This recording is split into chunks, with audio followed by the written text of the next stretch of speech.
Captain Jake Morrison stood on the bridge of the HSS Meridian, watching the massive space station grow larger through the main viewing screen. The Galactic Council station was enormous, bigger than any human city. Ships from dozens of alien species docked at its many ports. Jake had seen pictures, but seeing it in person made his stomach twist with nervousness. "Captain, we're receiving docking instructions from Station Control," said Lieutenant Commander Lisa Bennett from her position at the communications console. Her voice was steady, but Jake could see the tension in her shoulders. They all knew how important this mission was. "Acknowledged, Lisa. Take us in nice and slow. We want to look like the peaceful explorers we're supposed to be," Jake replied. He adjusted his uniform one more time. Everything had to be perfect. Humanity's future depended on maintaining their carefully crafted lie. For 50 years, humans had been playing a dangerous game. When alien scouts first found Earth, human leaders made a decision that seemed crazy at the time. Instead of showing their real military strength, they would pretend to be weak. They would act like a young species that had barely learned to travel between stars. Lisa reviewed their cover story on her tablet. According to official records, humans had only invented faster-than-light travel 20 years ago. They claimed to have a small fleet of exploration ships and research vessels. No weapons, no military, just scientists and diplomats eager to join the galactic community. It was all lies, but the aliens believed it. The three major alien powers had different reactions to humanity's request to join the Galactic Council. The Vexari Empire thought humans were too weak to matter. They were a warrior race that respected only strength, and humans appeared to have none. The Zephyrian Coalition saw potential trading partners, but nothing threatening. The Ethereal Collective, ancient and wise, sensed something unusual about humans, but could not figure out what. What none of them knew was that Admiral Ryan Clark commanded the real human military from his flagship, the HSS Leviathan, hidden in the outer rim of the galaxy. The ship was the size of a small moon, and it was just one of over 3,000 warships in the secret human fleet. Each ship carried weapons and technology that would terrify the aliens if they knew it existed. The hidden fleet used quantum drives that could travel faster than any alien ship. Their armor could adapt to any weapon fired at it, learning and growing stronger with each attack. Their weapons were built from alien technology that humans had secretly captured over decades of hidden conflicts. The aliens thought they were the teachers, but humans had been the students, and they had learned well. Commander Alex Turner ran the Shadow Intelligence Network that kept this secret safe. His agents were spread throughout the galaxy, watching, listening, and reporting back. They had infiltrated alien governments, military organizations, and research facilities. The aliens never suspected that the helpful human diplomats and traders were actually spies gathering information for Earth's military. The deception had started 60 years ago when alien scouts first arrived in the solar system. Human leaders held emergency meetings in underground bunkers debating how to respond. Some wanted to fight immediately. Others wanted to surrender and hope for mercy. But the smartest minds in human government came up with a third option: pretend to be harmless while secretly building the most powerful military force the galaxy had ever seen. It worked better than anyone had hoped. The aliens saw humans as cute, primitive creatures who were eager to learn. They shared technology, thinking they were helping a young species grow. What they were really doing was giving humans the tools to build weapons that could destroy entire fleets. As the HSS Meridian docked at the station, Jake thought about the human colonies scattered throughout the galaxy. To the aliens, they looked like small farming settlements or research outposts. In reality, many were secret military bases. Lieutenant Colonel Nina Hayes commanded the defense forces on Proxima Centauri, one of humanity's oldest colonies. Her soldiers trained in underground facilities while pretending to be farmers and scientists on the surface. The aliens had no idea that every human colony had hidden weapons and trained soldiers.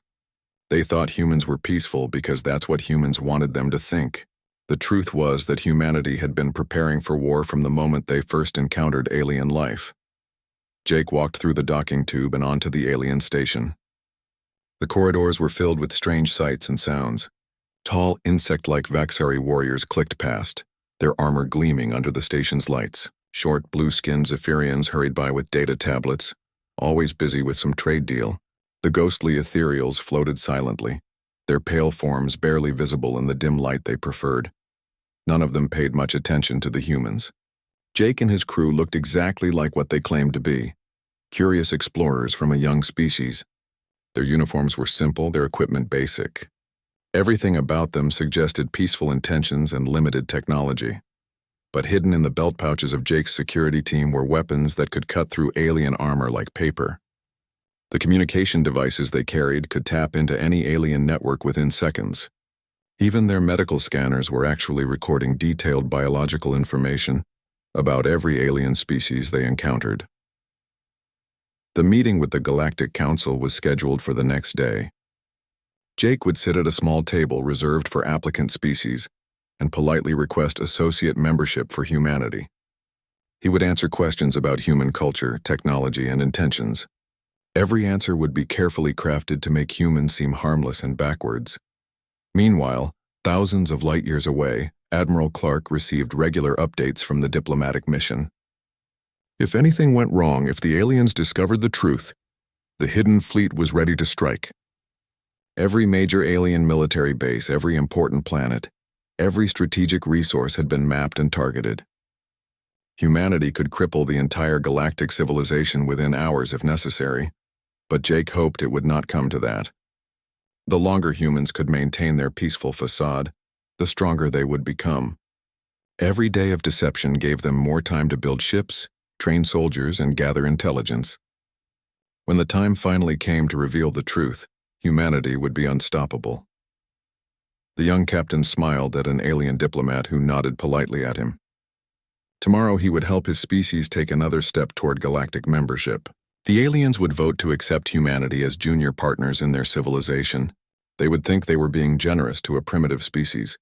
They had no idea they were welcoming their future masters.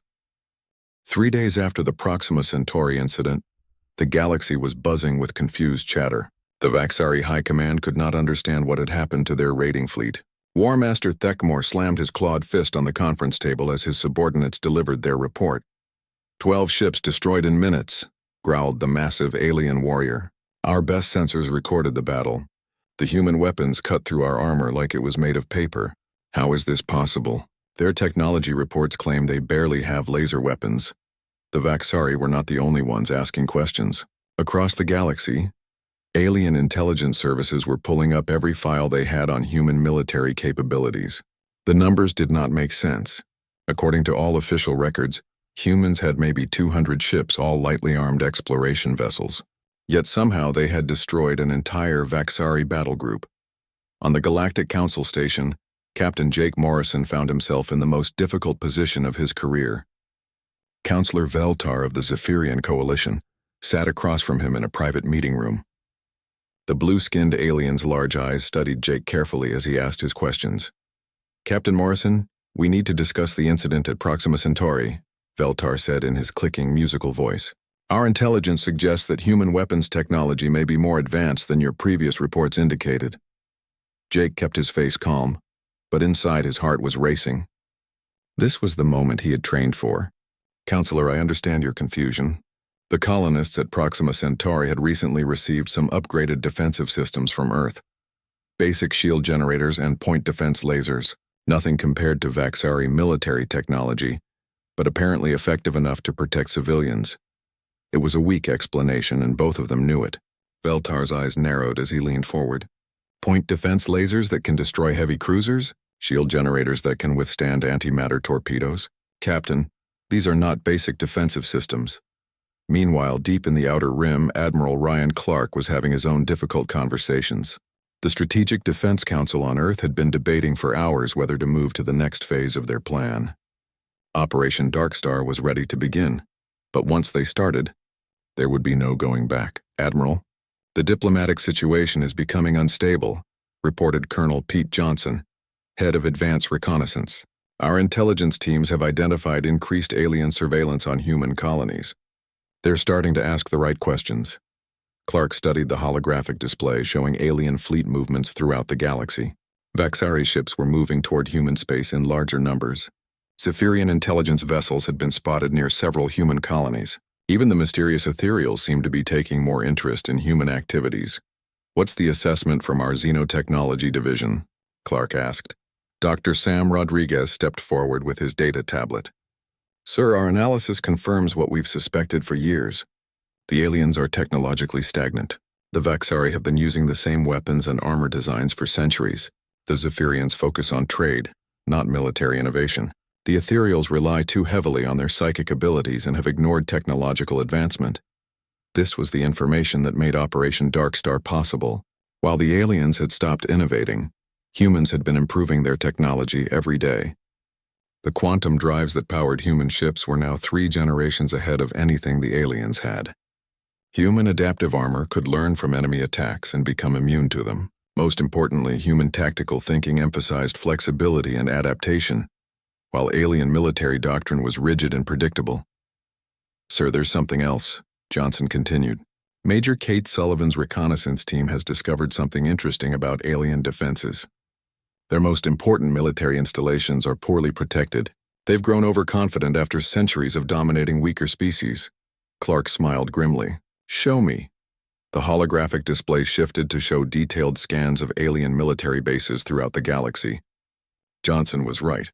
The Vaxari fortress worlds had powerful shields and weapons, but their orbital defenses were designed to repel primitive attacks. They would be useless against human quantum torpedoes that could phase through normal matter. The Zephyrian coalition was even more vulnerable. Their entire civilization was built around trade routes that could be easily cut. A few human ships positioned at key jump points could paralyze their entire economy within days. The Ethereal Collective was the most interesting case. Their worlds were protected by psychic barriers that could confuse or repel most attackers. But humans had been studying captured ethereal technology for decades. Dr. Carol Wright's PSI defense program had developed mental shielding that made human soldiers immune to psychic attacks. "Admiral, we have a problem," announced Captain Tony Mitchell over the communication system. "The HSS Nightfall has encountered a Zephyrian patrol fleet in the Kepler system. They're demanding to inspect our ship." Clark felt his stomach tighten. The Nightfall was one of the newest human warships, equipped with experimental stealth technology and weapon systems that were decades ahead of anything the aliens possessed. If the Zephyrians boarded her, the deception would be over. "Captain Mitchell, what's your assessment of the situation?" "Sir, there are 6 Zephyrian vessels. Light cruisers, but they're insistent. Their commander claims they have authority to inspect any human ship for compliance with galactic shipping regulations. It's obviously a cover for intelligence gathering." Clark made the decision that would change everything. "Captain Mitchell, you are authorized to defend your vessel using any means necessary. No alien survivors.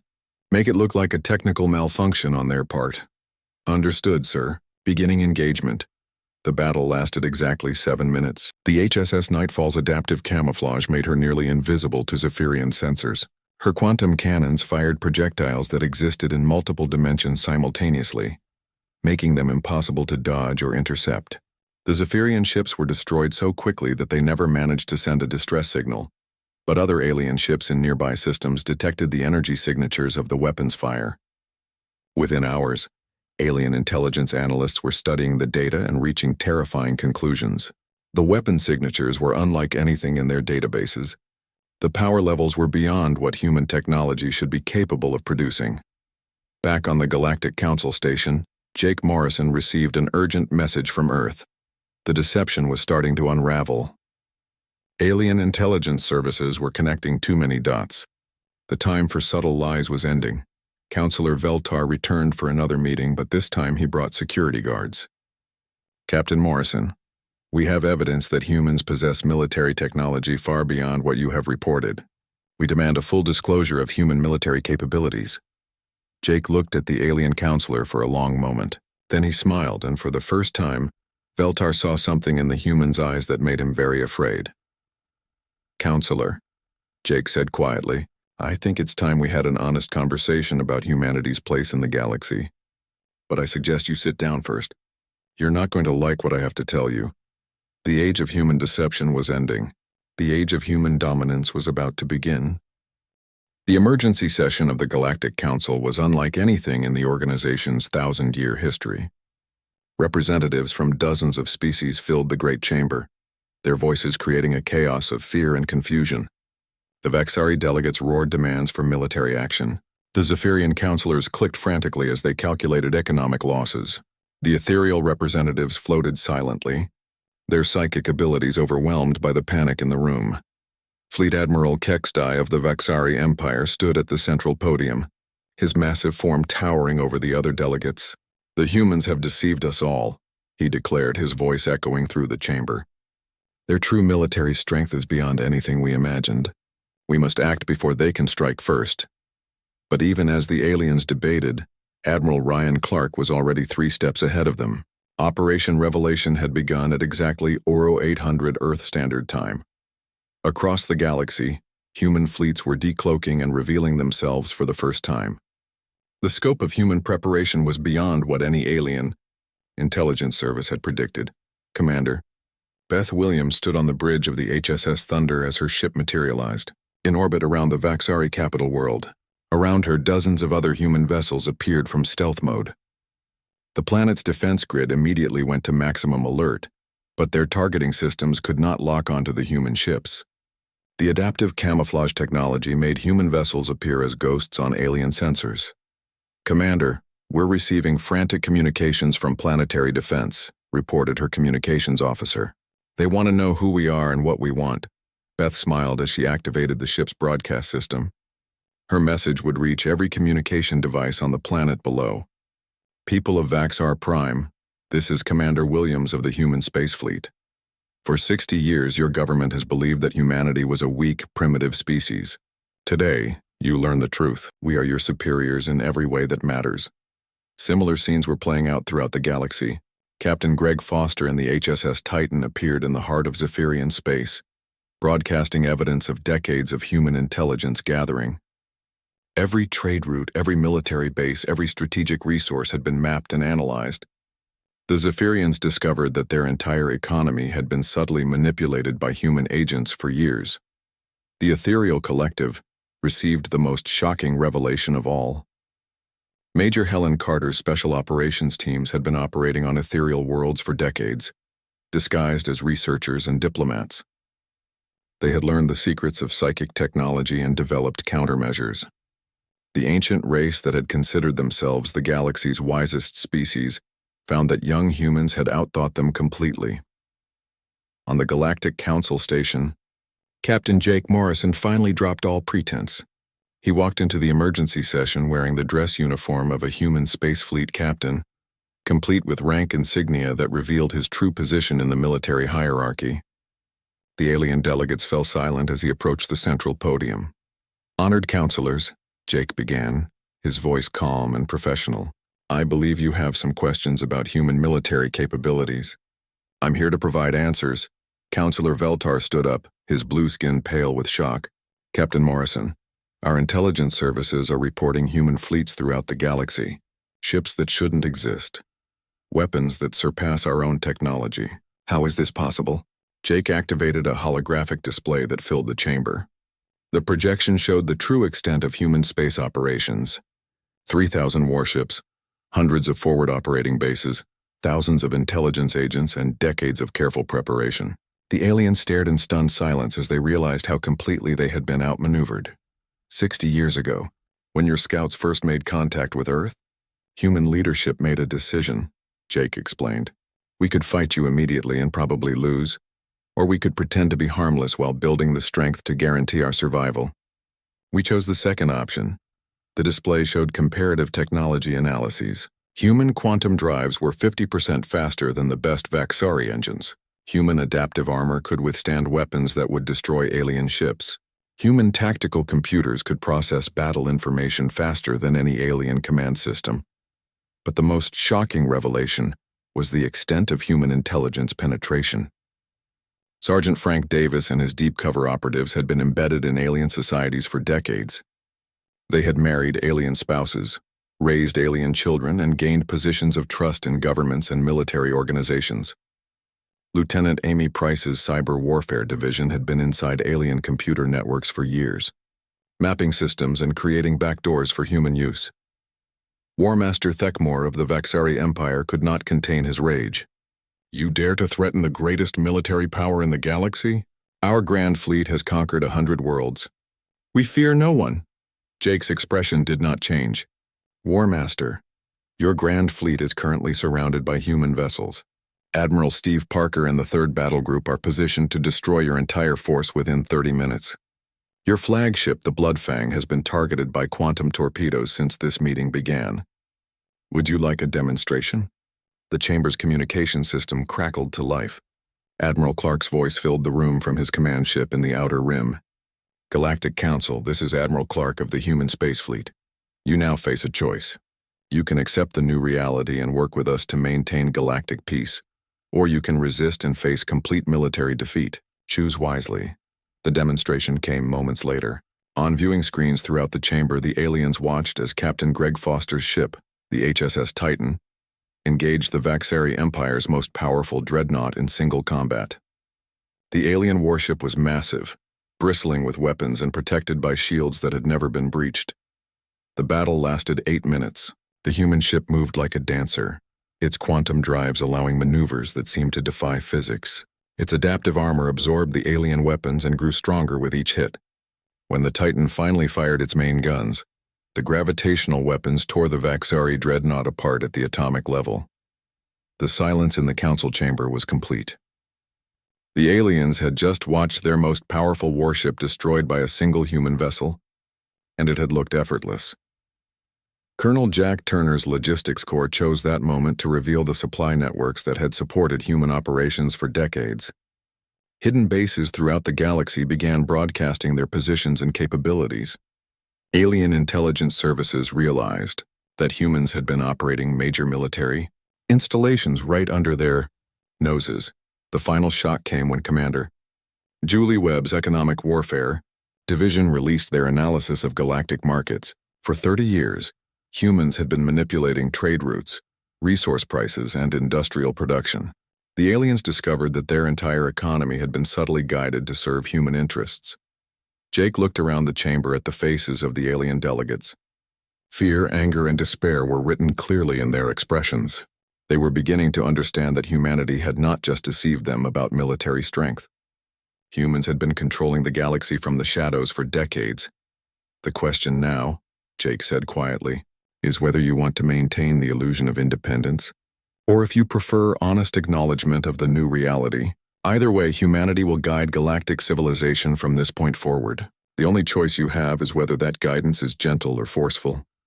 The age of alien dominance was over. The age of human control had begun.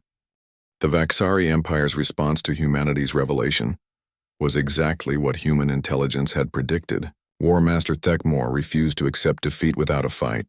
Within hours of the Galactic Council meeting, he ordered the mobilization of every Vaxari warship for Operation Last Stand, a desperate assault on the human forward base at Kepler 438b. Admiral Steve Parker watched the enemy fleet approach through the tactical display on his flagship, the HSS Dominator. 200 Vaxari ships were burning toward the human base at maximum speed. It was an impressive sight, all that alien metal and firepower rushing through space like an avalanche of death. Admiral, the Vaxari fleet will be in weapons range in 30 minutes, reported his tactical officer. They're broadcasting challenges on all frequencies, something about dying with honor and taking us with them. Parker shook his head. Even now, facing overwhelming evidence of human superiority, the Vaxari could only think in terms of glorious battle. They had learned nothing from the destruction of their dreadnought. Signal, the 3rd Battle Group, Formation, Delta. Let's show them what real military technology can do. The human response was swift and devastating. 50 human warships moved to intercept the Vaxari fleet, but they did not engage in the kind of ship-to-ship combat the aliens expected. Instead, Parker ordered the deployment of gravitational weapons that had been kept secret even from human diplomatic staff. The gravitational cannons fired invisible projectiles that warped space itself. When they struck the Vaxari formation, entire ships were torn apart by tidal forces that ripped metal and flesh in different directions. Other vessels found themselves trapped in artificial gravity wells that crushed them like tin cans under the weight of a collapsed star. The battle was over in less than 20 minutes. Of the 200 Vaxari ships that had charged toward glorious combat, only a handful of life pods remained to be rescued by human search teams. War Master Thekmor's flagship was completely destroyed, along with centuries of Vaxari naval tradition. The Zephyrian coalition tried a different approach. Instead of military action, they attempted to negotiate economic partnerships that might preserve some of their independence. Their trade leaders contacted Commander Julie Webb's Economic Warfare Division with offers of favorable deals and exclusive trading rights. What they discovered was that humans had been manipulating their economy for so long that they no longer had anything to bargain with. Every major Zephyrian corporation had human investors. Every important trade route had been mapped and could be interdicted by human forces. Even their banking systems had been infiltrated by human cyber warfare specialists. Counselor Veltar, you seem to misunderstand the situation, Julie explained during a video conference from her command ship. You're not in a position to offer us trade deals. We already control your trade. We're simply deciding whether to let you continue managing the daily operations. The Zephyrian economic collapse began within hours. Human agents activated hidden programs in alien computer networks that froze bank accounts, redirected cargo shipments, and crashed trading systems. The proud merchant civilization found itself bankrupt overnight, entirely dependent on human goodwill for basic survival. The ethereal collective's response was the most dangerous and the most futile. The ancient psychics decided to use their combined mental powers to dominate human leadership. If they could control human minds, they reasoned, they could end this crisis and return to their position of galactic influence.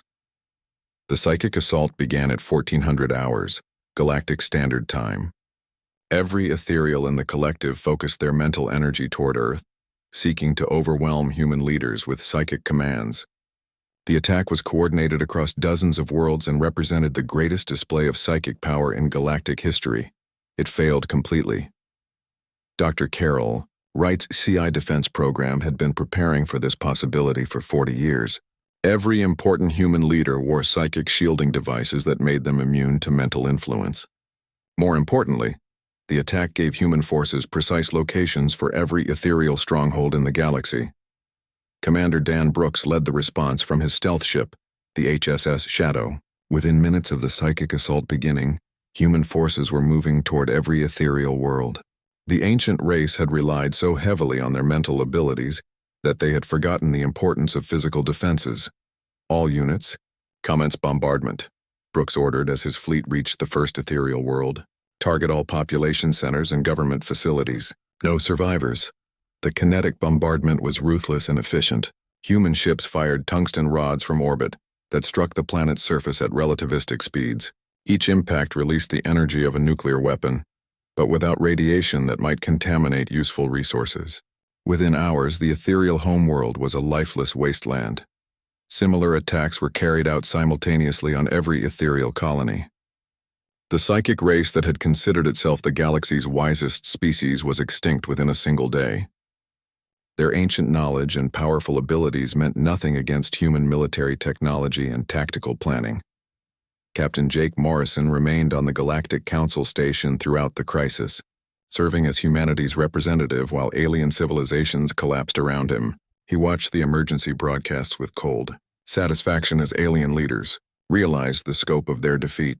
The psychological warfare campaign coordinated by Major Paul Harris was perhaps the most effective part of the human response.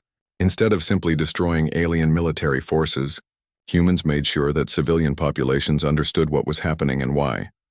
Broadcast messages explained how alien governments had been deceived and outmaneuvered. Citizens learned that their military leaders were incompetent, their economic systems were controlled by humans, and their technological development had stagnated for centuries.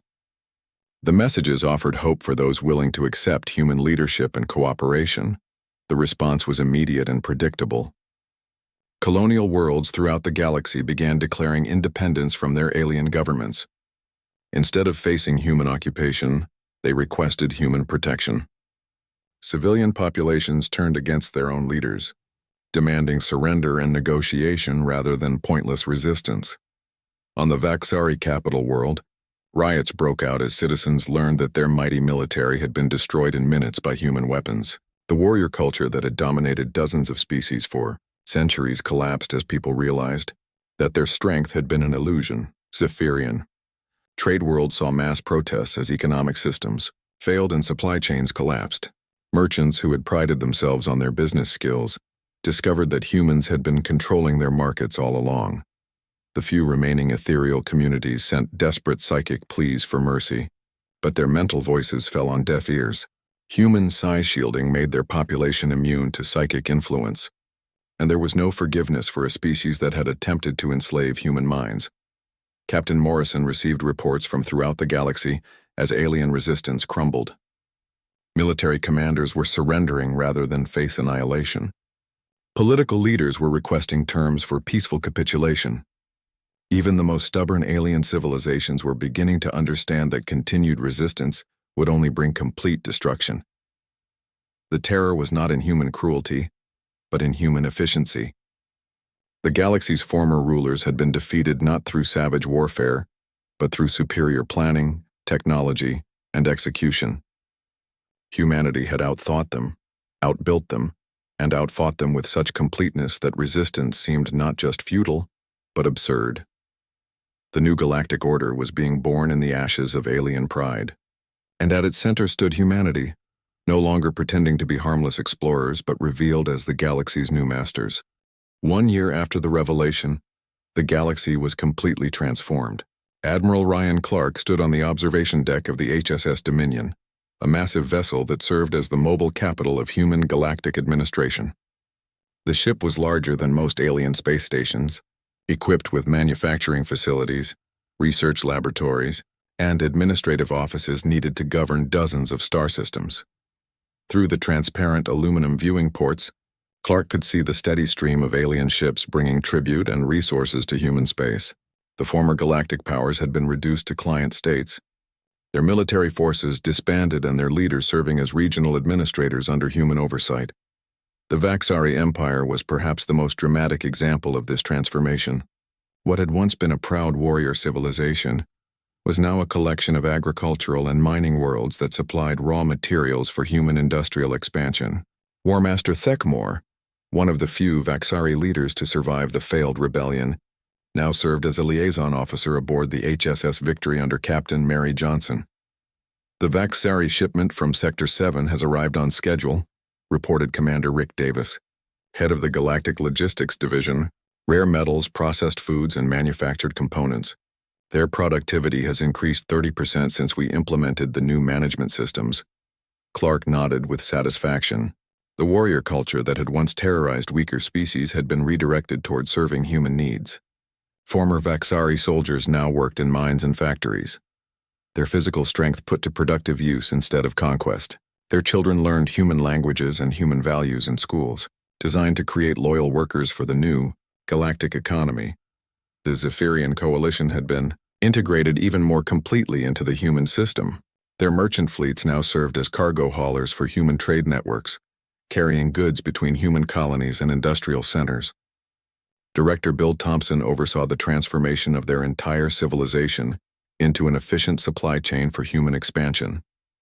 The Zephyrian trade routes are operating at maximum efficiency, Thompson reported during the weekly administrative briefing.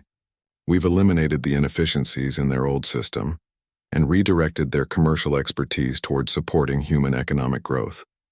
Their profits have actually increased, which keeps the population content. This was the genius of human administration. Instead of crushing the aliens completely, humans had found ways to make them useful. The Zephyrians were happier and more prosperous as human subjects than they had been as independent traders. Their natural abilities were being used to benefit everyone, while human oversight prevented the corruption and waste that had plagued their old system. The ethereal collective no longer existed as an independent civilization.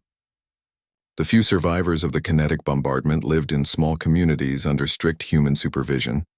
Dr. Sandra Garcia led the research team studying their psychic abilities, incorporating ethereal knowledge into human technological development.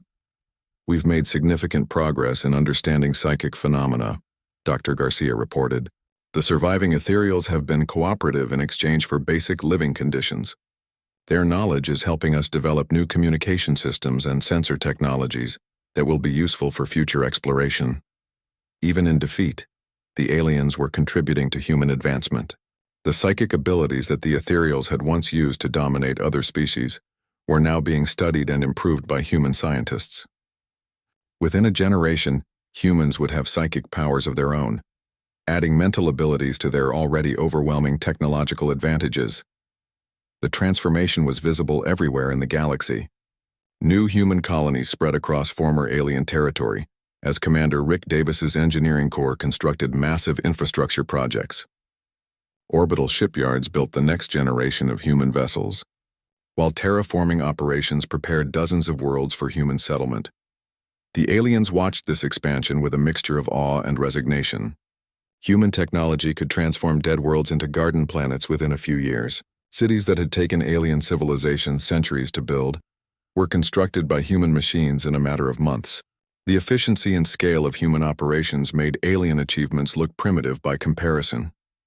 Captain Jake Morrison had returned to Earth as humanity's first galactic ambassador, but his role was largely ceremonial. There was no longer any need for diplomacy in the traditional sense. Human military supremacy had created a peace that was enforced by the certainty that resistance was impossible. The integration process is proceeding ahead of schedule, Morrison reported to the Strategic Defense Council during his monthly briefing. Alien populations are adapting to human administration faster than we predicted. The younger generations especially are embracing human culture and values. This was perhaps the most important aspect of the transformation. Alien children were growing up in a galaxy where human dominance was simply a fact of life like gravity or the speed of light. They learned human languages in school, studied human history, and dreamed of serving in human organizations. The idea of challenging human authority would seem as ridiculous to them as trying to fly by flapping their arms. The terror that humans had become was not based on cruelty or oppression. It was based on the absolute certainty that human superiority was permanent and unchallengeable. The aliens had learned that when humans decided to become the dominant species, they did not simply win a war. They restructured reality itself to ensure that no other outcome was possible. Admiral Clark walked through the corridors of the HSS Dominion, past offices filled with human administrators managing alien worlds, past laboratories where human scientists improved upon alien discoveries, past strategic planning rooms where the next phase of galactic expansion was being designed. Everything ran with smooth efficiency, like a machine designed by engineers who had thought of every possible problem. The final irony was that most aliens were better off under human rule than they had been under their own governments. Human administration was more efficient, more fair, and more productive than anything the aliens had achieved on their own. Crime rates were lower, living standards were higher, and technological progress was accelerating at unprecedented rates. In the education centers on former alien worlds, young beings of a dozen different species learned about the galaxy's history. They studied the old days when alien civilizations had fought endless wars, wasted resources on pointless conflicts, and limited their own development through rigid thinking and corrupt leadership. Then they learned about the revelation, when humanity had emerged from hiding to bring order and progress to the galaxy. The textbooks described it as the Great Liberation, when the galaxy had been freed from the chaos and inefficiency of alien rule. The students, both human and alien, accepted this version of history without question.